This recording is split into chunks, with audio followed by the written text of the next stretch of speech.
يعد الأطفال رمزا من رموز البراءة، ولكن هل تصدق أن الأطفال قادرين على ارتكاب جرائم قتل بشعة وسادية؟ إذا كان جوابك بلا، فأنت مخطئ حقا، ويجب عليك إعادة النظر في جوابك. أما إذا كان جوابك نعم، فما الذي يدفع أطفالا صغار أن يصبحوا مجرمين مع وقف التنفيذ؟ قصتنا لهذا اليوم وهي لطفل لم يتجاوز عمره 15 ربيعا، ضحاياه يمثلان ضعف عمره. لنشاهد.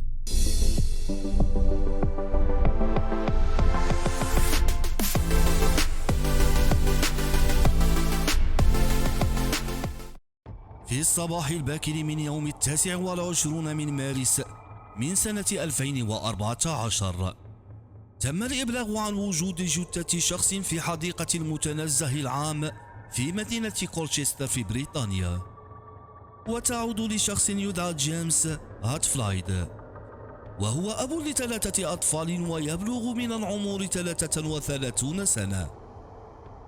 كان جيمس تعيس الحظ فعلا، لقد بدأ للتو يعود لحياته العادية بعدما تعرض لحادثة سير أثرت على قواه العقلية والجسدية. ومع العزيمة التي كان جيمس يملكها، تمكن من التغلب على مخلفات الحادث، وقد بدأ تدريجيا يسترجع حيويته. وفي تلك الليلة المشؤومة ذهبت جيمس لاحتساء بعض قنينات الجوعة، ولعبت الكحول بعقل جيمس وأصبح كاملا بعد الشيء.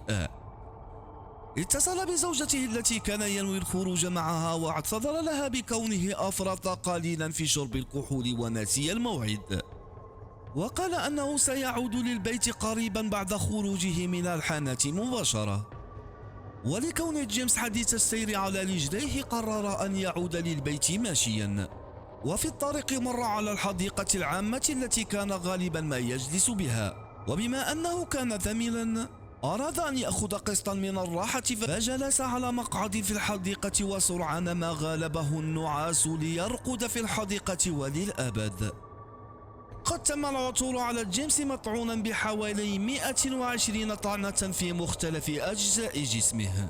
أغلب هذه الطعنات كانت لإلحاق الأذى به فقط، حيث كان القاتل يستمتع بأنين الضحية ويتلذذ بذلك. وقبل الإجهاز عليه بطعنة قاتلة، قام القاتل بإدخال السكين في عين جيمس الذي كان ينظر لقاتله وكأنه يتوسل إليه أن يتركه حيا. غادر القاتل الوحشي مسرح الجريمة ليترك جيمس وسط بركة من الدماء وبدون أي حركة. عملت الشرطة على تطويق مسرح الجريمة لعلها تجد أي دليل يساعد على كشف هوية الجني، ولكن دون جدوى، فالقاتل كان حريصا على عدم ترك أي دليل. مرت الآن 3 أشهر، وفي صبيحة أحد أيام يوليوز تم اكتشاف جثة فتاة وسط الحديقة قرب الجسر وهي غارقة في بركة من الدماء. وتعود لفتاة سعودية تدعى نهيد، وتبلغ من العمر 31 سنة. كانت حديثة الالتحاق ببريطانيا لدراسة اللغة الإنجليزية كجزء من رسالة الدكتوراه التي كانت تحضرها. عاشت نهيد مع شقيقها، وغالبا ما كان يرافقها للجامعة، لكن شاءت الأقدار أن تذهب صبيحة ذلك اليوم المشؤوم لوحدها للجامعة، وقد كان القاتل المتسلسل يتربص وسط الحديقة لعله يحظى بضحية أخرى. قد كانت نهيد في المكان الغير المناسب والوقت الغير المناسب. لقد قام القاتل بمهاجمتها من الخلف، وشن عليها مجموعة من الطعنات بالسكين حددتها الشرطة في 30 طعنة. وكما كان في الجريمة الأولى، أغلب تلك الطعنات كانت لإضعاف الضحية وجعلها تتألم. وقبل أن يجهز عليها كذلك بطعنة قاتلة، قام هذه المرة بنزع نظاراتها الشمسية وسدد لها طعنة في عينها.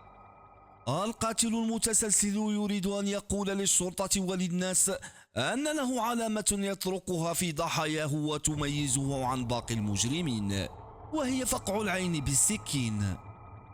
ومع بدء التحقيقات من أجل فك خيوط الجريمة، لم تجد الشرطة أي دليل يقربها من القاتل. قد كانت المعلومات التي جمعتها الشرطة شحيحة، من بينها أن شخصا شاهد شابا يرتدي سترة جاكيت سوداء ذات صنع إيطالي وقفازات في يده، وقد مر راكدا بجنبه. شددت الشرطة من حملاتها وتفتيشاتها لعلها تحصل على بعض الدلائل، ومع عدم تقدمها في الأبحاث أفرجت الشرطة على سرية التحقيقات لوسائل الإعلام، ومن بينها سترة الجاكيت ذات الصنع الإيطالي. بدأت الساكنة المحلية في الربط بين الجريمتين، وبدأت إشاعة القاتل المتسلسل تدور أوساطها بين السكان، وقد خلف ذلك موجة رعب بينهم. ففي الجريمة الأولى افترضوا أن الضحية كان ضعيفا وتملا وفي ساعة متأخرة من الليل ووحده وسط الحديقة. أما الآن فبوقوع الجريمة الأخرى وفي نفس المكان وصباحا، فهذا أمر يدعو للقلق، مع العلم أن الشرطة لم تخبر أحدا بخصوص فقع العين بالسكين. وفي مايو من سنة 2015 وردت مكالمة من سيدة كانت تتنزه مع كلبها وسط الحديقة، وبالتحديد قرب الجسر مكان الجريمة الثانية، تفيد بوجود شخص يختبئ وسط الأشجار. وما أثار انتباه السيدة هو أن الشخص يرتدي سترة جاكيت سوداء وقفازات على يده، كما أكدت للشرطة أن تصرفاته مريبة. وبضربة حد موفقة وغير متوقعة اتضح أن المشتبه به هو القاتل المبحوث عنه. وعند تفتيشه في الحديقة وجد الشرطي سكينا بحوزة المشتبه، وكان هذا كافيا لاقتياده لمخفر الشرطة للتحقيق معه. جيمس فايرود تلميذ صغير يبلغ من العمر 15 ربيعا. سلوكه وتصرفاته في المدرسة كانت عادية، بل يتم وصفه بأنه شخص هادئ ومسالم. لم تستغرق الشرطة وقتا طويلا في نزع اعترافات من القاتل الصغير، وتلقائيا بدأ في سرد ما قام به ليلة الجريمة.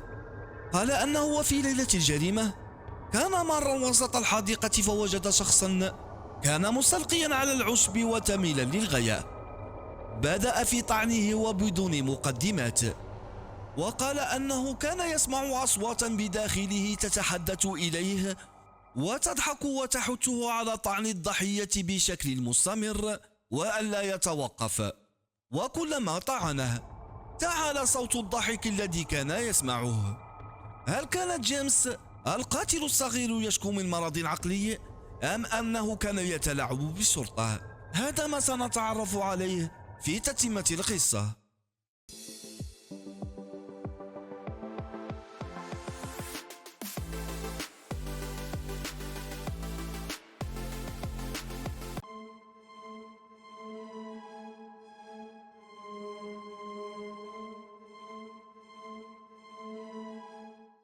ذهبت الشرطة لتفتيش منزل جيمس. عثرت على مجموعة من السكاكين بأحجام وأنواع مختلفة، وقد كانت صدمة المحققين كبيرة بتفتيش جهاز حاسوبه. وجدوا أن أغلب الأبحاث التي قام بها على الإنترنت كانت تتمركز على القتلة المتسلسلين، كما وجدوا أشرطة فيديوهات لإنجاز عنيف وجرائم قتل وصورا لطرق التعذيب. بدأت الآن محاكمة جيمس، وكان دفاعه متشبتا بأن جيمس يعاني مرضا عقليا، فالأصوات التي تتعالى بداخله هي من أجبرته على القتل. وتساءلوا أمام هيئة المحكمة كيف لطفل صغير أن يرتكب جريمتي قتل ولأشخاص أكبر منه سنا. تم عرض جيمس على 3 أخصائيين في الأمراض العقلية والنفسية، وقد كان فعلا شخصا مخادعا وذكيا، حيث تمكن من إقناع الأطباء أنه يعاني من مرض عقلي. لكن هيئة القضاة قاموا بتفنيد كل ادعاءات جيمس والأطباء، حيث اقتنعوا أن جيمس سليم عقليا، واستندوا في ذلك للبحث الذي قامت به الشرطة. فكيف لمريض نفسي أن يولع بمجرمين متسلسلين؟ وكيف له أيضا أن يحتفظ بكل تلك الأنواع من السكاكين؟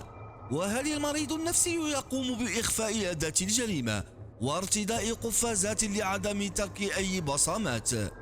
بل وأكثر من هذا، كان يتربص بضحاياه. ولكل هذا، وفي 22 من أبريل من سنة 2016 وقبل 3 أشهر من عيد ميلاده، عاقبت المحكمة جيمس بعقوبة سجنية لمدة 27 سنة.